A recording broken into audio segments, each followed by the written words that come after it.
Hello, and thank you for watching our video on registration for courses in natural sciences and mathematics.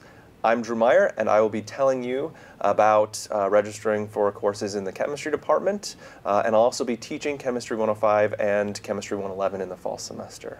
Hi, I'm Gary Chautner. I'm on the faculty of the Department of Physics. I'm an academic representative in the department, which means I'm expert on all things of concern to first-year students and upper-class students. I'm also an instructor in Physics 121 in the spring semester. And my name is Chris Butler, and I work in the Department of Mathematics, Applied Mathematics, and Statistics. And in the fall semester, I'll be teaching both Math 121 and Math 122. And I'm here to talk a little bit about the mathematics department. So the first question is, what different degrees does the Mathematics, Applied Mathematics, and Statistics department offer? Well, there's quite a few. We have a Bachelor of Arts with a major in mathematics. It's probably one of our most flexible degrees. We have a Bachelor of Arts with teacher certification if you're interested in becoming a certified high school teacher.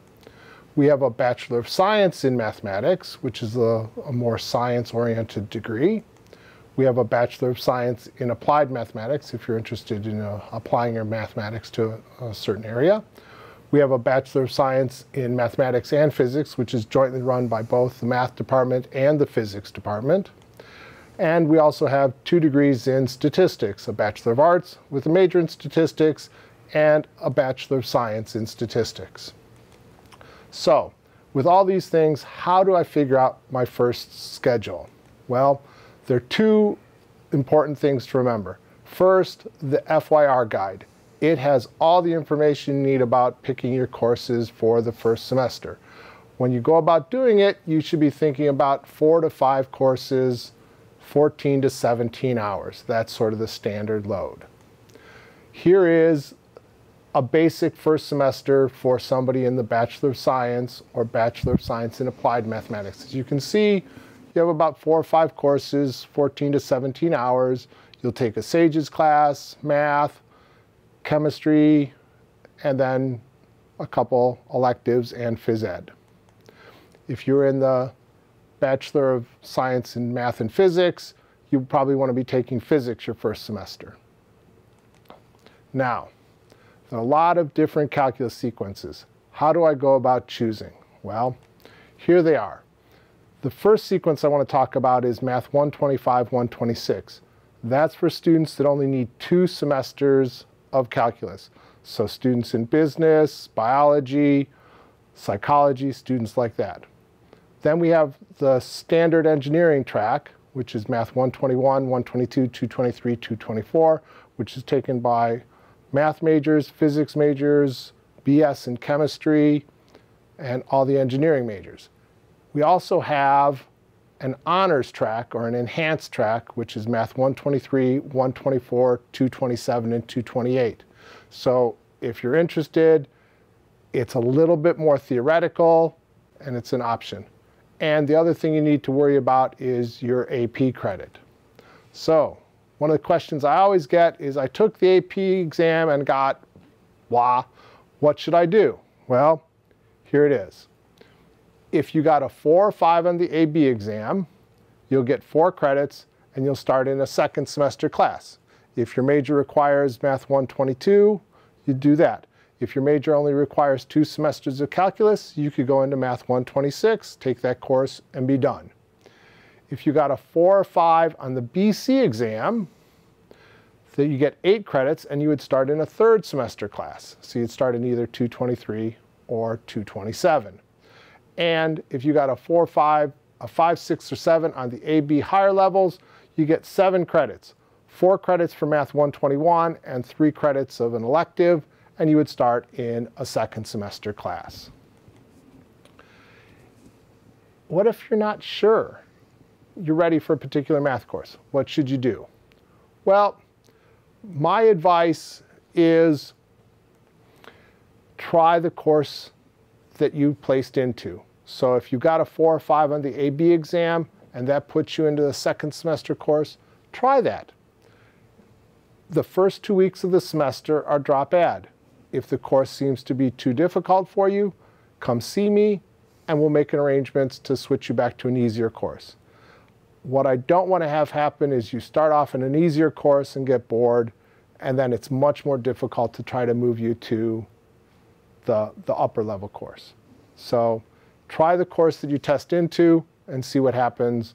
We're always ready there to help you out, move you around if need be. Now, what opportunities do we have within the math department? Well, there are lots of things. We have students that are doing research.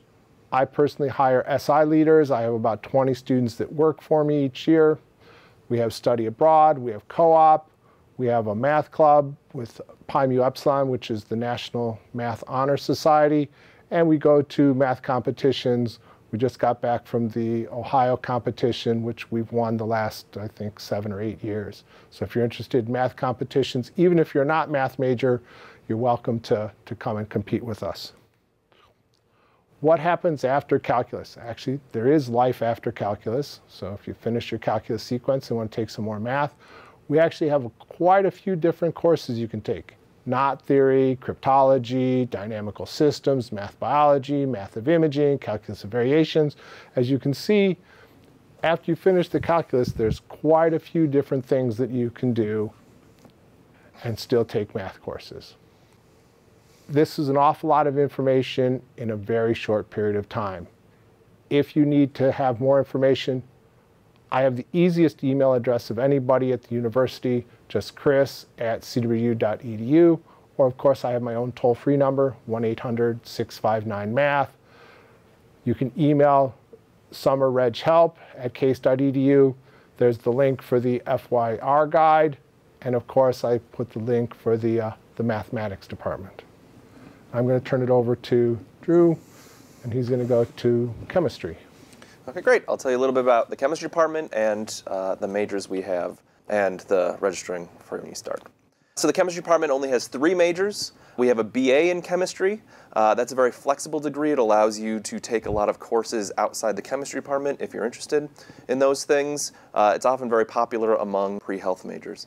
We have a bachelor in science in chemistry, which is designed to be very rigorous. If you're planning on pursuing graduate work in chemistry or other hard sciences, it may be a good choice to go with. It's an American Chemical Society certified degree. And then we have the Bachelor of Arts in Chemical Biology. And this is a newer degree. It's only been around for, I think, 3 years now.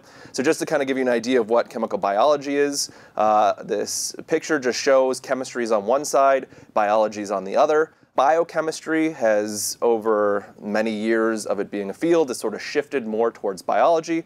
Chemical biology is meant to be the link between chemistry and biochemistry. So you can see some of the topics that are covered in these courses. And it's a very flexible degree. It has quite a bit of rigor in terms of the organic chemistry requirements, and it incorporates a lot of biology courses directly into the major. So it gives you a lot of flexibility in taking courses outside of chemistry if you're interested in that degree.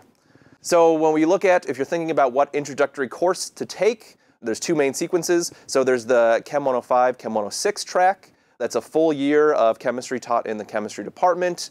It's 3 50-minute sessions a week for a 3-credit-hour course. This is the chemistry track you would take if you were in the Arts and Sciences program. We also have Chemistry 111, which is Principles of Chemistry for Engineers. It's followed by a chemistry course, Chemistry of Materials in the Engineering department. It's a 4-hour course, and it meets 3 times weekly and has one 50-minute discussion section. Sometimes students will say, I'm interested in going into engineering. Which course should I take? Should I take 105 or should I take 111? My advice would be that it's much easier to switch from Chemistry 111 back into Chemistry 105. If you want to go the other direction from Chem 105 into Chem 111, it can happen, but you have to take the Chemistry 106 proficiency exam. So if you're interested in being an engineering major, it's probably easier to start out with Chemistry 111 and then switch back. But in any case, if you decide you want to be an engineering major after coming into the College of Arts and Sciences, you can still make the transition into Chem 111 or go directly into Engineering 145. Even if you haven't taken it, you just have to pass a proficiency exam, which we can talk about if you have any questions about that. So there's just some questions that students often ask when they're thinking about registering. So here's a series of questions, which I'll talk about as I go through. But I would like to point out right away that most of the answers can be found on the chemistry website. So it's just the link that's on the screen there. So if you go to the chemistry webpage, you can see that there's under academic programs, there's a list of links under the undergraduate department, and there's a lot of options there. You can look at information about the majors, the BS, the BA, the chemical biology. You can learn about our integrated program of Masters of Science along with a BS. And then you can look at some of the other things on the site. But if you just click on any of these links like advanced placement, it'll take you to a link that tells you about what options there are for the advanced placement. Or you could click on a link such as the Bachelor of Arts program. It takes you to a page that shows you about what different requirements are for the major. And then if you also look down at the bottom, the recommended sequence link, it kind of just shows you what required courses there are for the major, just so you can kind of follow that through all of your years at Case, just if you're interested in thinking about what future classes you would take for each major. What we found is that students who come in and go directly into organic can often struggle. So what we've done is we've moved some of the most important information for success in organic chemistry into Chemistry 106, and we require students to take that. If you feel like you have a really strong background in chemistry and you would like to go directly into organic chemistry, it's possible. You just need to pass the chemistry the 106 proficiency exam, which you can take before the semester starts. So it's the Saturday before classes start. And so if you pass that exam, you can move directly into organic chemistry. So some questions that students often ask is, should I retake 105 if I got credit from AP credit? And the answer I like to give to that one is, it really depends on students. It depends on how prepared you feel you are. So some students will come in and they'll retake Chemistry 105 because they think it's going to be very easy, but they assume that it is going to be very easy and they don't study or they don't prepare as well as they need to, and they find that as a college course it tends to be more difficult. So it can be good to review the material and retake Chemistry 105, but you have to be prepared that you do need to study and it is going to be a new course. So, but in the end, you really just need to think about how prepared you feel as whether you should take 105 or skip it. 113, a lot of students ask if you have the option, should you retake 113 or should you just skip it over? The advice the chemistry department offers for that is, if you are planning on taking upper level lab courses in the chemistry department, we really advise you to take Chem 113 at the college level. You get a lot of hands-on experience working with the actual lab facilities at Case, with the equipment we have, so students tend to be much more successful in the organic chemistry labs if they have taken Chem 113 at Case. Can you go directly into Engineering 145 if you have AP credit? The answer is yes. So the requirement should say that for the prerequisites for Engineering 145 are Chem 105, 106, Chem 111, or AP credits. And then are there proficiency exams? We offer proficiency exams for all three of the introductory chemistry courses, Chemistry 105, Chemistry 106, and Chemistry 111. So you can take any of those exams the Saturday before classes start if you would like. Some other questions students ask is, should I take organic chemistry in my first year? And the answer is, if you're planning on continuing along chemistry degree and you've received some AP credit, then absolutely you should plan on taking an organic course. So if you pass the Chemistry 106 proficiency exam and you feel really confident, you can enter directly into organic chemistry your first semester. If you move on to Chemistry 106, you take Chemistry 106 your first semester, we offer the first semester of organic chemistry in the spring semester, so you can also take it then. If you're looking at the chemistry offerings, we have two different chemistry courses. There's Chem 223 and Chem 323. And so the Chem 323 is required for the BS or the chemical biology degree. It's a little bit more rigorous of a course. And it's taken by many less students than the 223, which is the more popular course that's required for the BA. The Chem 323 can also be taken for the BA if you would like the more rigorous chemistry course, organic chemistry course. This slide just shows a list of classes that you may be interested in taking if you enter in as a BA or BS. You'll notice there's only one page for all of these classes. The only difference between the BA and BS is the math requirements. So if you want to get a BS in chemistry, you have to take the mathematics course, the calculus for engineers, so 121 and 122. The BA requires only the 125 and 126. So you can just see you have to take a SAGES course, the math course you need, general chemistry, and then the location of the lab. So we only offer one general chemistry lab for the whole first year. So it's really your choice on whether you want to take it the first semester or the second semester. So the course is designed to be taken either semester, so you don't have to worry about if you take it first semester, are you going to be behind? So it's really up to you, depending on, do you play a sport in the fall semester? Are you taking a biology lab where you really would prefer to take it in the spring semester? So you just kind of think about your schedule and what other classes you'll be taking. And then you can see the other courses to get somewhere in that range Chris mentioned of between 14 and 17 credits. For the chemical biology program, you can see the introductory schedule is very similar, except because the biology is incorporated into the degree, it's a really good idea to start off by taking a biology course in a lab that first semester.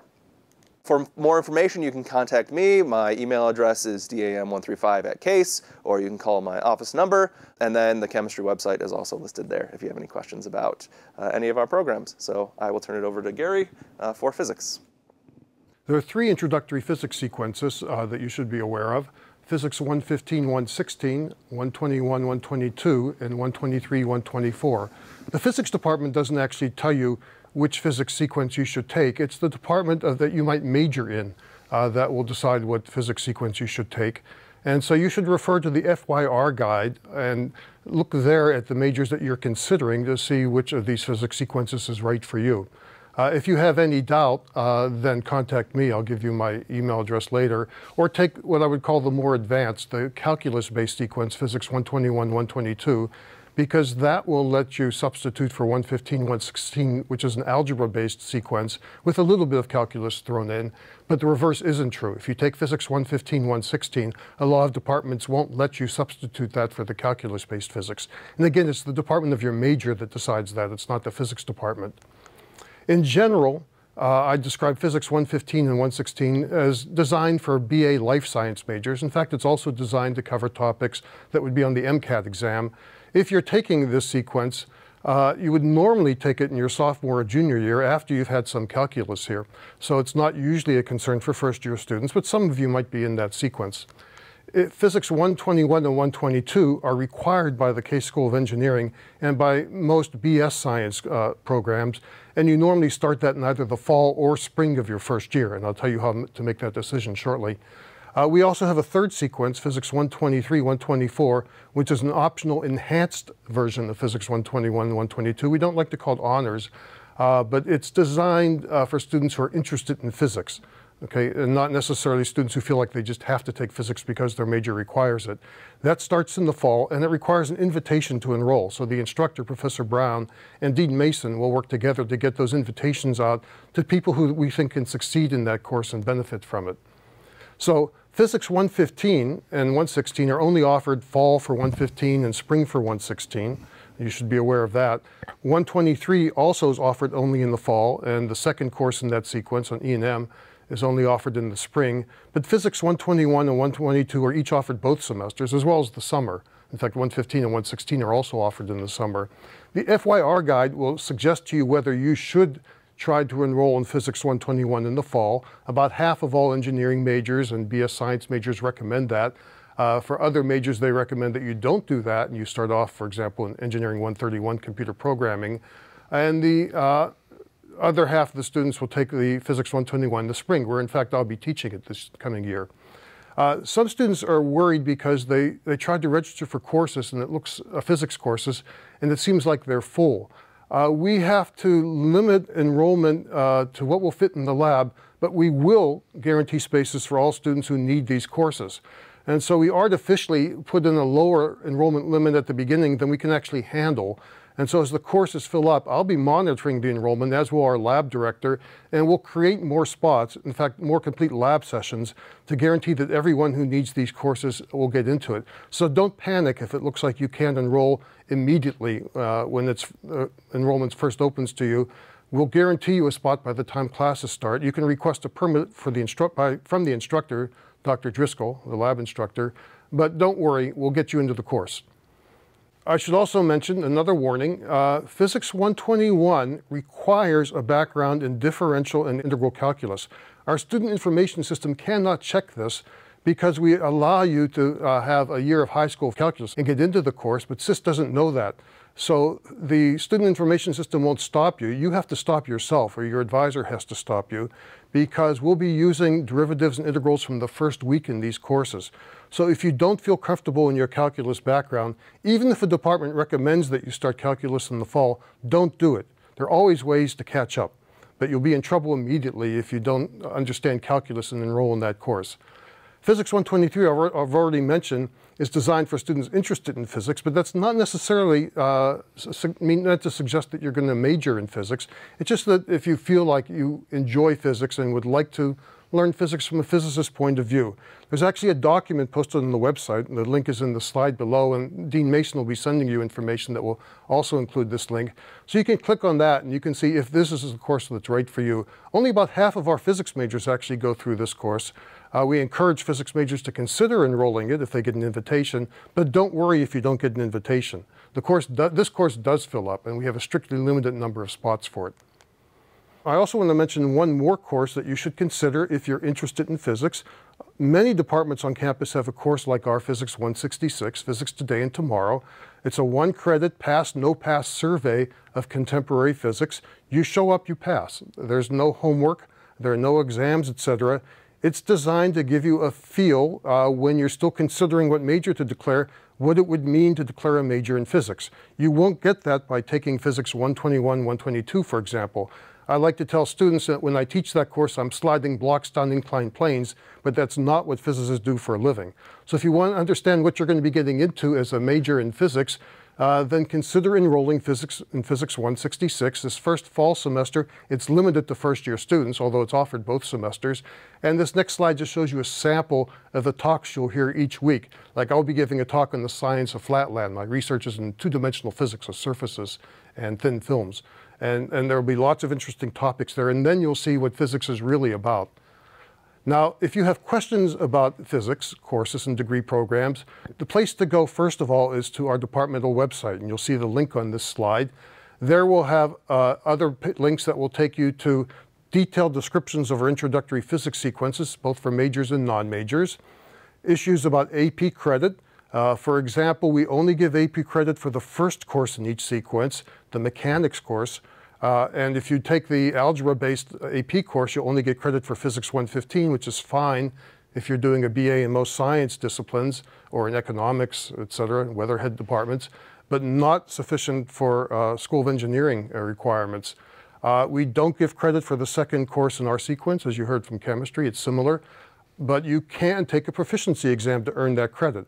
So if you didn't do well enough on the AP exam for mechanics, or you think you know E&M well enough to pass an exam, go to our website. We have sample exams posted there, and so you can click on one of those sample exams and see if you think you could pass it.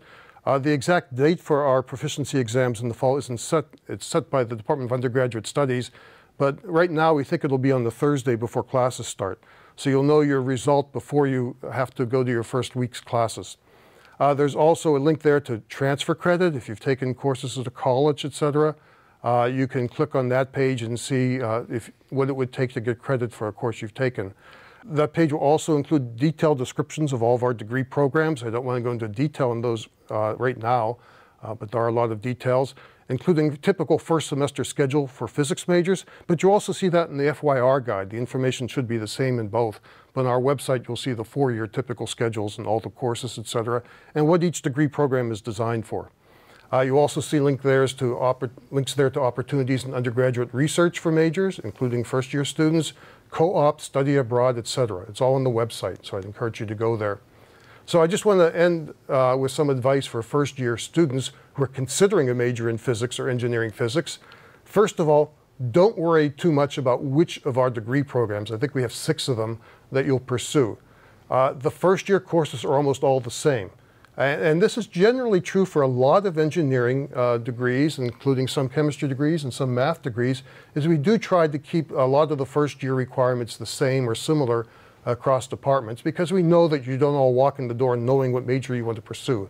And it's common for students to change their mind. So the first-year courses will normally be a math course, a physics course, a chemistry course, and a SAGES course for lots of different majors that you might be interested in. The exceptions you can see there are Chem 105 versus Chem 111. You already heard Drew talk about the differences between those.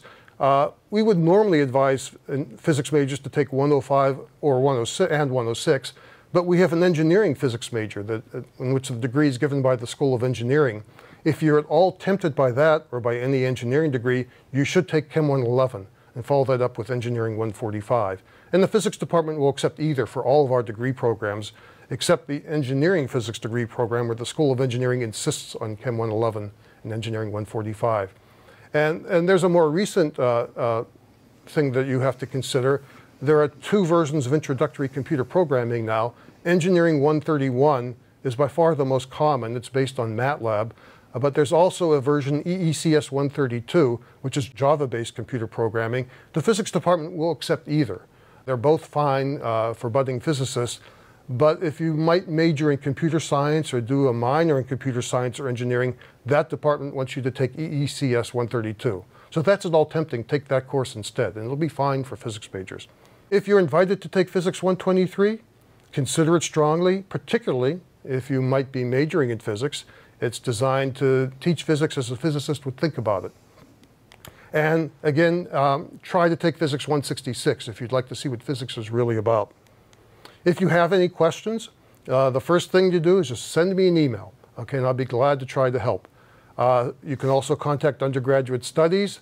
Check out the FYR guide. It's where I go to if I have questions about what other departments require of their students. And check out the physics web postings that I already referred you to. Let me just guide you through those quickly. If you can navigate to the physics department homepage, you'll see a link that says academic programs. Click on that. Click on undergraduate. Then these are the pages that I personally maintain with answers to most of your questions. So if you click on the introductory physics link, you'll then come to the pages that will tell you all about AP credit, all about proficiency exams, including sample exams, and all about transfer credit. We want to thank you for listening to this presentation of the chemistry, math, and physics programs here at CASE. We hope we've answered most of the questions you might have had, but we're sure you have more, so feel very free to contact each of us by email or phone if you have additional questions. And the three of us expect to see you in courses you'll be taking this next year.